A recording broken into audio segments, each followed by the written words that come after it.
এটা হলো ঈদের আগের দিনের ভিডিও, যখন ছেলেরা গরু কিনা নিয়ে ব্যস্ত আর মেয়েরা দামি জুতা, ড্রেস শপিং করা নিয়ে।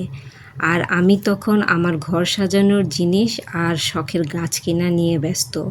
বরাবর আমি দামি ড্রেস, জুতা না কিনে ঘর সাজানোর জিনিস কিনতে বেশ পছন্দ করি। এই যে দেখছেন, এটা একটা চায়ের কেটলি। যারা চা খায় তারা বেশ পছন্দ করে, কিন্তু আমি তো চা খাই না। তাহলে এটা দিয়ে আমি কি করব? অবশ্য কিছু একটা করব। ভাজা পোড়ার আইটেমের পরে অবশিষ্ট যে তেলটা থাকে সেটা ছেঁকে আমি এটাতে রাখবো। মন্দ হবে না, তাই না বলেন? আর সাথে এনেছি আমি কিছু গাছ। এই যে গাছ, এই গাছটা নাম হলো কার্পেট সেটা। অনেকেই চেনেন। এই গাছটা আমার আছে, কিন্তু গাছটা এত সুন্দর আর সতেজ, গাছটা রেখে আর আসতে ইচ্ছে করলো না, তাই নিয়ে এসেছি। সাথে নিয়ে এসেছি আমি এই গাছটা। অবশ্য এই গাছটার আমি নাম জানি না, পরে নাম জেনে নিব। আর সাথে এনেছি আমি বেবি টিয়ার্সের 2টা চারা। বেবি টিয়ার্সের চারাগুলো অনেক সুন্দর ছিল।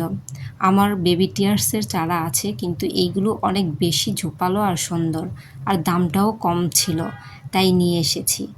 আর এবার নার্সারিতে গিয়ে আমি এই বাটারফ্লাইয়ের নতুন একটা আইটেম দেখলাম, তাই মনে হলো এই গাছটা আমি নিয়ে যাবই, কারণ আমার ব্যালকনিতে এটা থাকতেই হবে।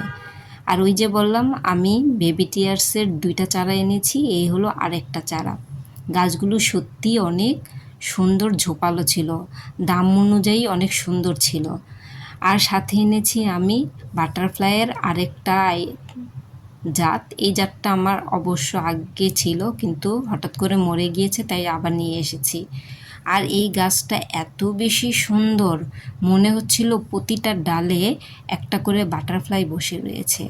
কার কার কাছে এই বাটারফ্লাই গাছটা আছে অবশ্যই কমেন্টে জানাবেন। এত সুন্দর। আমি যেহেতু দুপুরে গিয়েছিলাম, আস্তে আস্তে বিকেল হয়ে গিয়েছে, তাই এই বাটারফ্লাইগুলো চুপসিয়ে গিয়েছে। আবার সকাল হলে জেগে উঠবে। এই হলো আমার কেনাকাটা।